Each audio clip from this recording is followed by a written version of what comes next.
Welcome to the Bowel Chronicles, where we dive deep into the world of bowel health. I'm your host, Nikki Kilpatrick, and on this podcast we have raw and candid conversations with individuals facing various bowel conditions and illnesses. Through personal stories and shared experiences, we illuminate resilience and courage in the face of adversity. Be reminded that each story is personal and unique. These conversations are not to be taken as medical advice or to replace guidance from a doctor or healthcare provider. Our aim is to inspire and empower through these amazing stories, amplifying voices often unheard. So join us as we embark on this journey together. Sit back, listen, and be inspired. Enjoy the episode. Well, hello everyone, and welcome to another episode of the Bowel Chronicles. I'm your host, Nikki Kilpatrick, and today we are joined by the lovely Beth in Kent. Beth, it's great to have you here with us today. Thank you so much for asking. You're very welcome. Beth, we connected and have been following each other, I think, on social media for a while. At least I've been following you for a long time, and you're very much open. You allow yourself to be vulnerable and share your journey on social media platforms, which has been amazing, and you've been an inspiration to myself.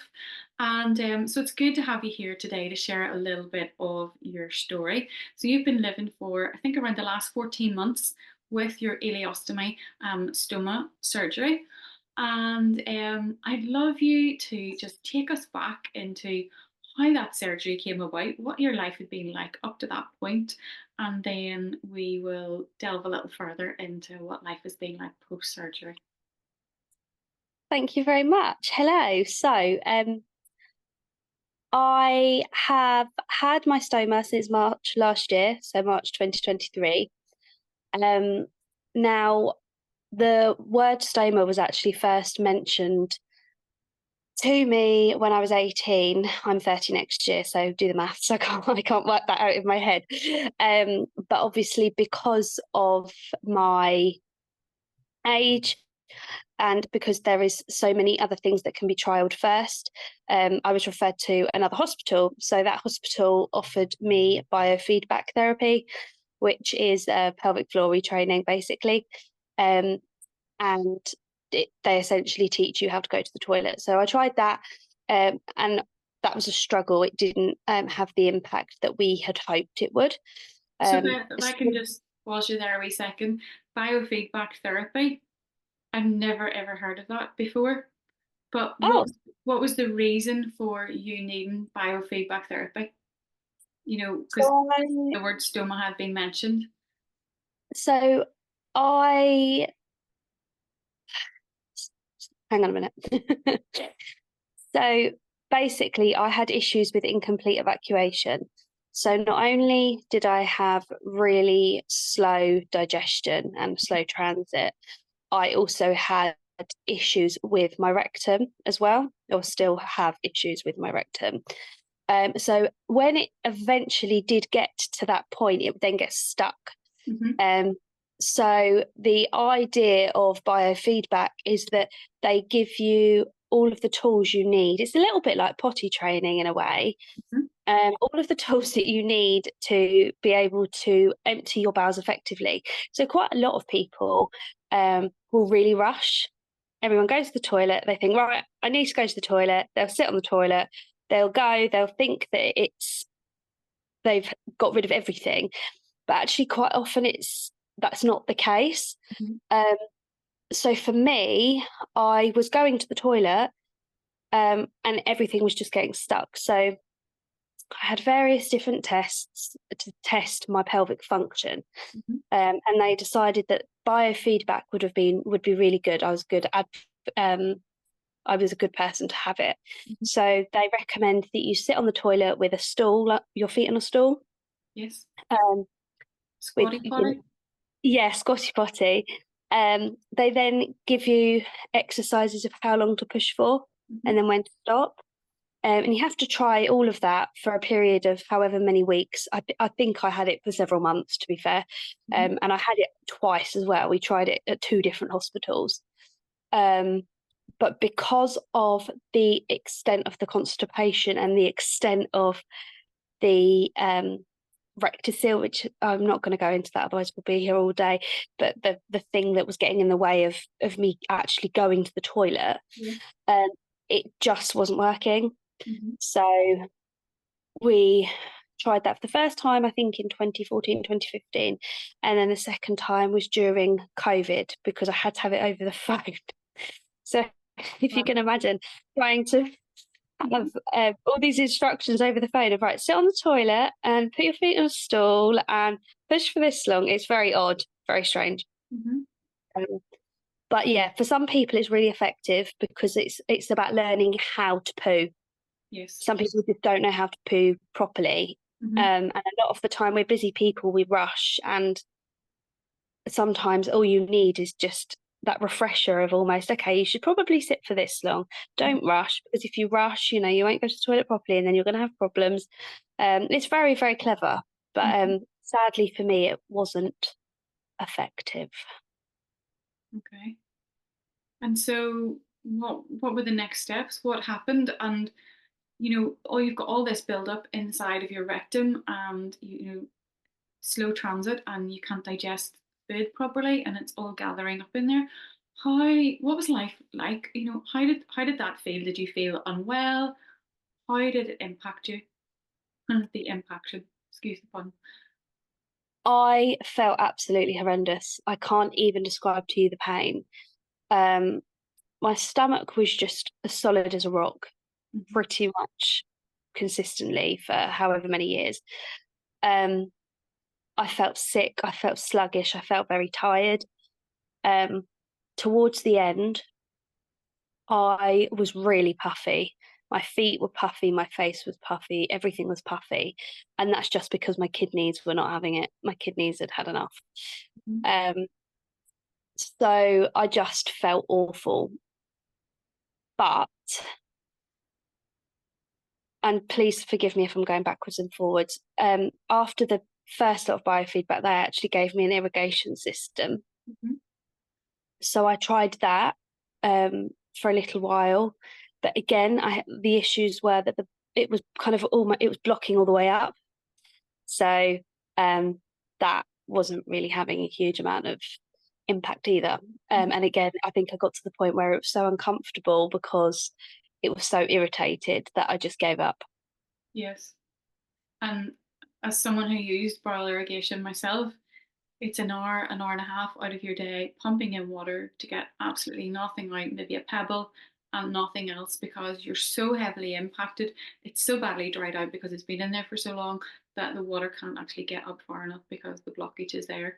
And whenever you suffer with slow colon transit, all of the impaction actually causes a big cavity in your bowel, this big trough, as it were, where it all gathers, and it can't peristalsis can't happen. It can't move effectively along the colon. So irrigation is unsuccessful. The biofeedback therapy unsuccessful. Were there any suggestions then of what else they could do? Did they just leave you to it to carry on life like this? So I was referred to another hospital for something called a sacral nerve stimulator. I don't know if you've ever heard A of that. sacral nerve stimulator? Yeah. Yes. Uh-huh. So for those of you that don't know what that is, it's basically a pacemaker that they put in your back that sends electric shocks to the rectum Mm-hmm. to try and encourage peristalsis. Now, the long and short of it is the hospital that they referred me to didn't actually offer it for constipation. They only did it for incontinence, which sounds counterproductive, but apparently it's effective. But obviously for me, it was for constipation. So that referral was declined. We tried a very, very significant cocktail of laxatives, um, to the point that my consultant that decided I was going to have my stoma's face literally dropped when I told him what I was on. Mm-hmm. Um, so by the end, it was just I was being told like every week, "We'll just take more," and it got to the point where I was on phosphate enemas, I was on suppositories, I was on. I'm not even going to list the laxatives because I don't want anyone to think it's a good idea. A lot of laxatives, Yeah. um, and just nothing was working. So we'd exhausted every option after 10 very, very long years of me trying different things. it just, yeah, we had nothing. There was nothing else that they could do. And even with the stoma, I don't know whether you had the same experience. Um, Quite a few people had said to me along the way, I don't think a stoma is going to help you. I don't think it's going to make a difference to your life. And yeah, you're nodding. I'm So nodding because I kept hearing, I don't know if a stoma is going to take away this pain. A yeah, bowel couldn't cause that amount of pain. yeah, A bowel wouldn't do that. When effectively I'm sitting here today and I know that my pain disappeared after I had my surgery and I've not had it in 5 months nearly.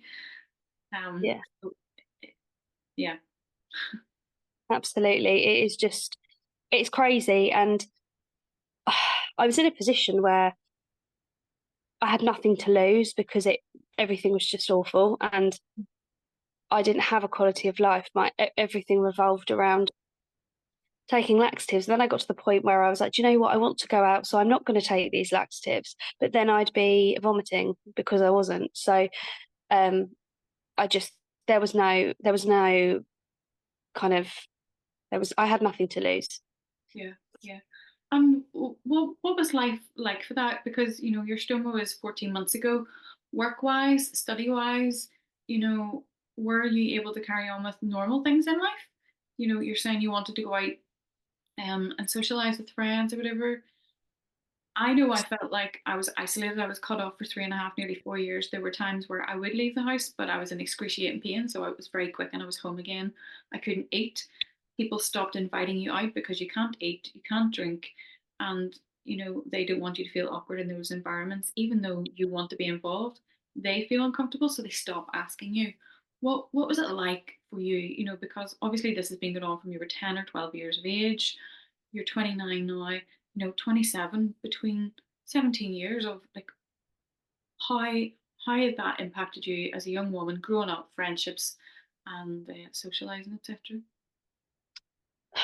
So I am really, really stubborn, um, to my own detriment.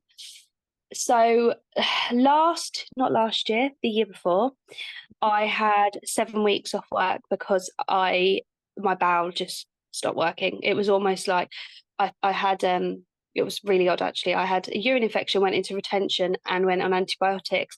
And as soon as I had those antibiotics, my bowel just stopped. Mm-hmm. Um, and I mean, it wasn't good anyway, but it just got progressively worse. So I had 7 weeks off work then. Now, I was told you need to keep on this regime because otherwise you're not going to go to the toilet. And I basically put my hands up and I said, I am going to go absolutely nuts if I can't have some sort of normality. I cannot do this any longer. Um, so I basically said to them, I'm going to go back to work. My work are incredible with reasonable adjustments and everything. I cannot complain. They've been amazing. Yeah. And nobody forced me to go back, but I was just mentally I needed to just have normality. So what I did was I was trying to have 3 days a week where I would just smash the laxatives, um, in the hope that it would be okay. But I continued on a liquid diet at this point. I was um, trying different foods, but it just wasn't happening. So I went back to work, and then obviously I got told in the November that I needed a stoma, and then by the March I had it. So I had 6 weeks off after my stoma. Mm-hmm. But outside of that, in the last at least certainly 5 years in my current job, I haven't had any other time off for my bowel. Wow. Most people would do. Mm-hmm. Um, but if I was to have not worked for the duration of certainly this episode of Mm-hmm. deteriorate, I would have had 2 years off work. And I know that most people say to me, how are you managing? How are you going to work? Especially before my surgery. And I need to be at work. I need normality. And actually it's a distraction. It's a positive distraction, I Yeah. think. Mm-hmm. Um, and I'm managing my symptoms with various different things. So um, I really didn't want it to impact my work. And touch wood, I've been able to manage it really well. Don't get me wrong, it's been a struggle. But I have managed it really well. In terms of study, so in the last year, I've been at university, um, and I had my stoma revised in October. Is it October? No, yeah, October time. I didn't have any time off uni because I didn't really know that he'd done anything. To be fair, it was pretty easy. Um, and I am having surgery again in September. So again, I've managed to stretch the surgery so that I don't miss any uni because I'll have finished in the summer. Yes. So I'm So stubborn. you had a few complications then post stoma. Yeah. With that, is it prolapsed or whatever, or it's had to be? I actually bought sugar the other day. You actually got. Have you heard of the sugar trick? Oh yes, yes, yes. Let's explain for our viewers and our audience because they will not be aware of what the sugar drink is. So I have actually asked my surgeon and the stoma nurses, and they have both said that you can do it. It's not, it's not like, well, it's a good hack, but it's not a myth. It is a genuine. It's a really, really helpful tool. Exactly. So I had a prolapse, funnily enough, on my stomaversary, really inconveniently, and I was scared to put sugar on my stoma. So, the only way I can describe it is when you put salt on a snail and the snail sort of like, or is it a slug? On a slug. That is what happens when you put sugar on a stoma. It literally just sucks in. Wow. So I've got sugar in the cupboard, but it has to be granulated sugar. It can't be thick sugar. But yeah, I've got emergency sugar now. Okay, so you're having that refashioned again in September then? So in September, I only announced this morning. So I've literally only told the world today. So I am having a subtotal colectomy. So I'm having my large bowel removed and my rectal stump stapled shut. I'm having a hernia repair, and I'm also having my loop ileostomy turned into an end ileostomy. So there was lots of toing and froing with, are we going to remove everything? Are we not? Are we going to leave some of it? And we've come to the agreement for now that we will leave my rectum as it is, and pray that it helps. Okay. Basically. Yeah, yeah. And I think the earlier that you do that with a loop ileostomy, the better as a preventative tool as well to prevent diversion colitis and other things happening because we are at risk of those things with the loop ileostomy. So with regards work and everything is fine, you're able to manage your studies, you feel generally like that surgery has been a success for you, or like what's your take on it? Absolutely. So even so, I have diversion colitis. Okay. So even with the diversion colitis and the discomfort that comes from that, I would not go back.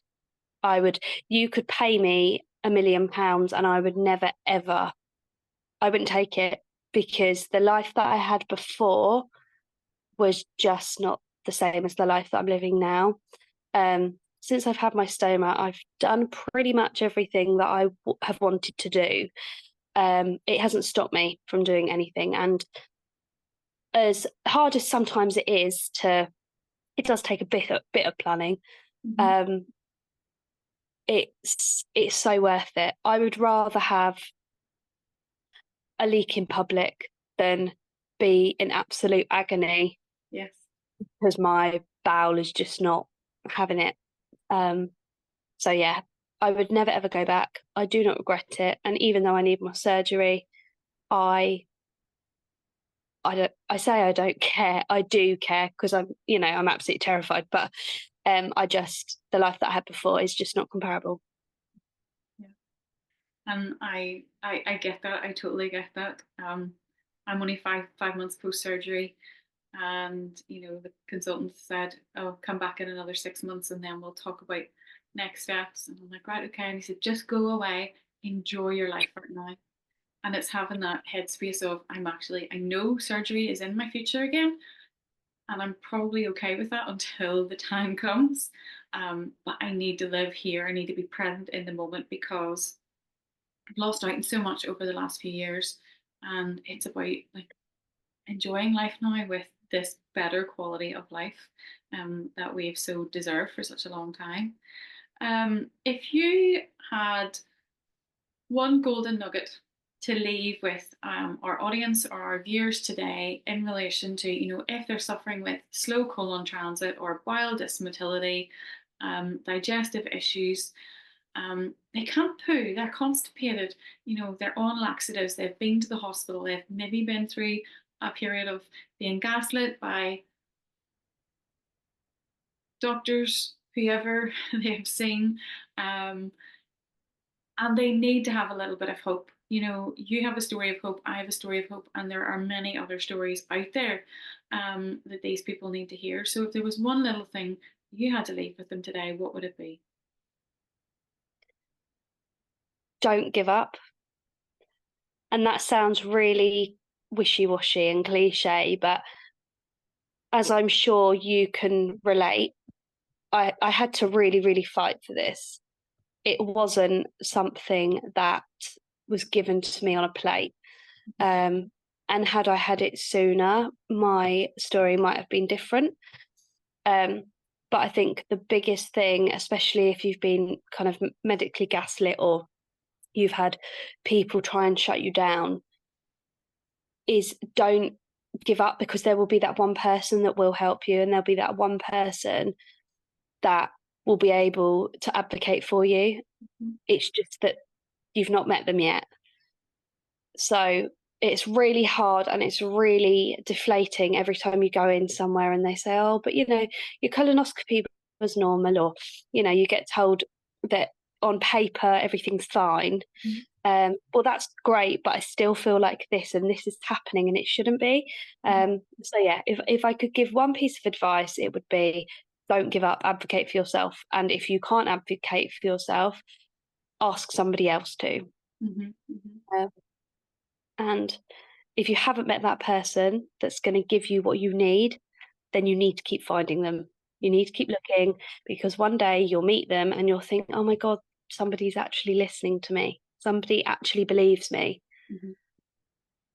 I love So that. yeah. And that's kind of the heart behind this podcast is about advocating and knowing that there is hope for you. And I love it. I've had so many conversations with people who've been on a similar journey and they're like, "I don't have any fight left. I just I can't keep pursuing this. Nobody believes me. I feel unseen. I feel unheard." And the reality is that nobody else is going to advocate for you, until you find that one person that is going to help you. So you have to keep speaking up because when the time comes and you need surgery, well, you need to have that energy, you need to have that drive to keep on going because there are tough times with this. We're not saying a stoma surgery is going to be all rosy and it's just going to be fixed overnight. This is a long journey, so it is. But there is quality of life, but you have to keep advocating, you have to keep pushing. I know in Northern Ireland we have the Patient Client Council who will advocate on your behalf.